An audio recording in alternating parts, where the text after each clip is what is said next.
Oke pemirsa, saya sudah di ketinggian 896. Trek yang saya lalui seperti itu jalurnya ya, lumayan terjal dan di sini masih lebat sekali dengan tanaman-tanaman liar begitu ya. Nah seperti itu. Tapi untuk beberapa wilayahnya masih dikelola oleh warga ya saudaraku.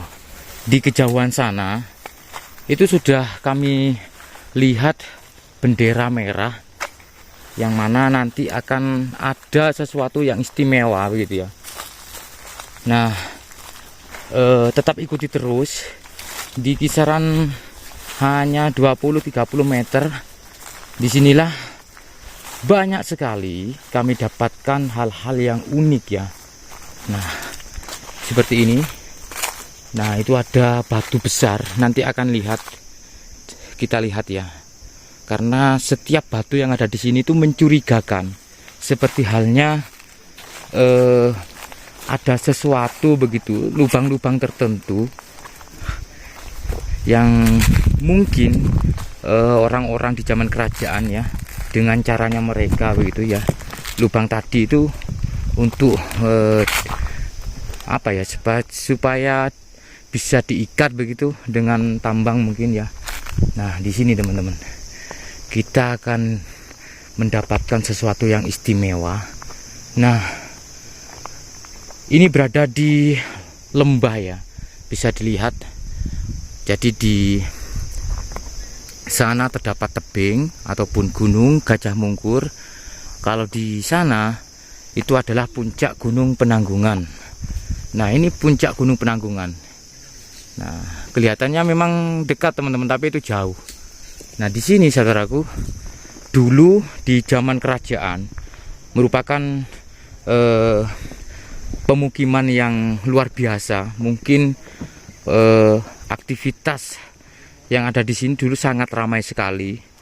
Mungkin ada kegiatan-kegiatan peribadatan begitu, atau mungkin di sini sebuah pemukiman, atau bisa jadi juga wilayah-wilayah yang pastinya diistimewakan ya, karena di semua dari wilayah ini begitu ya, banyak sekali fragmen-fragmen pecahan-pecahan wadah ya, beserta keramik begitu ya, seperti ini teman-teman. Nah ini adalah pecahan wadah seperti gentong, vas bunga mungkin, atau tempat-tempat bagian dari perabotan rumah tangga mereka ya. Banyak sekali hamparan begitu ya, berserakan pecahan-pecahan fragmen terakota. Nah di sini teman-teman kita akan dapatkan sebuah batu yang cukup besar yang dipahat oleh leluhur kita dulu dengan seni tingkat tinggi tentunya ya, ahli pahat. Begitulah untuk apa ya istilahnya itu. Nah di depan kita ini ada anak-anak tangga yang terbuat dari batu andesit. Mungkin ini bangunan asli dulu, atau mungkin penataan kembali ya, rekonstruksi yang dilakukan oleh BPK. Terus untuk batu-batu di sini semuanya ya, itu sebagian besar itu memang punya pola-pola tertentu, seperti pola-pola pelipit ataupun pola-pola kuncian ataupun bentuk-bentuk pahatan yang bagus ya. Nah di sini saudaraku ada batu yang cukup besar. Jadi di depan kita itu adalah batu besar yang memang dipahat, dibentuk sedemikian rupa. Nah tergambar pola-pola orang ya, seperti tokoh-tokoh pewayangan begitu. Nah seperti ini teman-teman. Jadi ada sosok ya, ada sosok laki-laki dan perempuan yang dengan bentuk tubuh yang ramping, ada yang gemuk begitu ya, serta busananya ya yang memperlihatkan kondisi di zaman itu. Tetapi sudah sangat aus sekali teman-teman, sehingga tidak begitu jelas untuk wajahnya ya, untuk ekspresi wajahnya, apakah mereka marah, tersenyum, gembira. Ini sudah tidak begitu jelas saudaraku. Tapi terlihat sekali relief yang terpahat di batu besar ini, itu memang benar-benar seperti tokoh pewayangan. Nah, di sini kami dapatkan sosok manusia yang memegang panah beserta tombak begitu ya. Nah, ini teman-teman, memegang tombak serta panah, namun di bagian bawahnya sudah itu ya, sudah hilang begitu ya. Mungkin karena ada benturan mungkin di zaman itu ya, atau memang kondisi zaman ya, saking ausnya. Nah, di sini terdapat bunga.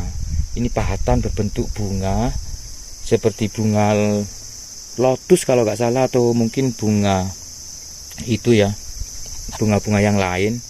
Nah, di atasnya sepertinya ini masih ada pahatan-pahatan yang seperti tulisan begitu saudaraku, cuman sudah tidak begitu jelas ya.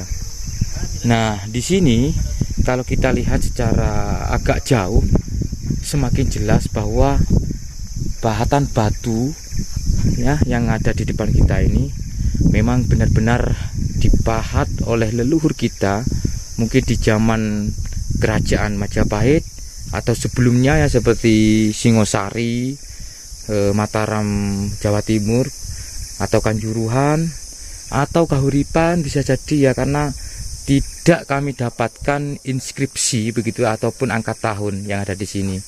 Nah, di sini ada pahatan sosok Dwarapala, sebagaimana tugas dari Dwarapala ini untuk menjaga pintu ya, untuk menjaga pintu. Nah, masih terlihat pola maupun bentuk tubuhnya, yang kaki kanan agak nekuk, terus kirinya bersimpuh begitu ya saudaraku. Dia duduk dengan membawa pentung ataupun membawa godo ya, gada. Nah, ini masih banyak material-material lepas dengan pola-pola relief yang sangat luar biasa. Nah, seperti ini teman-teman. Jadi kondisinya memang rusak ya, memang rusak kondisinya. Nah, yang ada di depan kita inilah yang masih terlihat gambaran reliefnya, karena memang dipahat di batu yang utuh. Kalau batu-batu yang sudah dibentuk balok-balok itu semuanya ya, sebagian besar sudah pada lepas. Nah, ini teman-teman, sepertinya ini adalah bagian dari Dwarapala tadi, cuman sudah parah, ini sudah tidak terlihat lagi ya bentuk pahatannya teman-teman. Kita naik, ini ada lumpang. Nah, ini lumpangnya lumayan masih terlihat jelas, ada cekungan yang cukup dalam, namun tidak begitu besar saudaraku. Nah, seperti inilah batunya ya. Jadi batu ini sepertinya masih tersambung dengan batu yang ada di depan kita ini. Terus di sini saya mendapati di atas dari batu ini ya, ini ada arca yang sudah patah ya, menjadi beberapa bagian. Bahkan kami dapatkan beberapa batu yang untuk pahatannya ya, ini sepertinya sangat unik ya, lumayan kaku begitu. Tapi untuk sosok yang ada di depan kita ini sepertinya masih mungkin di zaman-zaman batu ya. Nah, seperti ini. Ini sepertinya lebih tua. Terus yang di sini teman-teman, ini ada bagian batu yang patah. Tapi saya curiga sekali, karena ini mungkin ya, ini bagian dari arca. Nah, ini bagian dari arca. Kalau saya lihat secara seksama, ini adalah bagian bawah. Nah, bisa dilihat ada bentuk seperti kaki saudaraku. Tapi ini kakinya ya, untuk di bagian bawah ini ya, untuk telapaknya itu menyerupai kaki hewan, bukan kaki manusia. Apakah ini Ganesha ya mungkin dulu ya? Mungkin ini arca Ganesha dulu, atau mungkin arca yang lain. Nah seperti ini teman-teman. Cuman patah ya bagian atasnya. Ini sudah patah. Itu ada orang yang lagi bakar dupa. Terus di sini saudaraku, ini masih terlihat untuk batu yang lonjong ini ya, seperti kemuncak ini. Ini mungkin dulunya arca, mungkin cuman di bagian, semua bagiannya sudah pada apa ya, seperti patah begitu ya. Tidak bisa dipungkiri bahwa dengan bertambahnya zaman ya, mulai dari Majapahit yang sudah runtuh, terus masa peralihan ya, di masa-masa transisi abad 15 sampai ke abad 18, itu sudah masa-masa transisi yang mana di zaman itu semuanya ya, budaya dari luar sudah masuk ya. Ya tidak menutup kemungkinan ya, bagian yang rusak dari tempat ini ya juga ada dari kegiatan mereka begitu ya, bisa saja. Nah seperti ini kondisinya. Nah ini batunya besar-besar saudara. Ini hamparan batu. Nah seperti ini ya, Insya Allah. Dan itu adalah Gunung Penanggungan. Nah bisa dilihat puncaknya ya, Masya Allah. Gunung Penanggungan atau Gunung Pawitra. Oke, semoga sehat selalu ya saudaraku ya. Dari sini kita bisa merasakan bagaimana besarnya ataupun kejayaan Nusantara di zaman itu. Tempat ini merupakan tempat yang sangat ramai ya, hiruk pikuk dari kegiatan warga ya, ataupun bagian dari orang-orang suci maupun orang-orang istana pada zaman itu.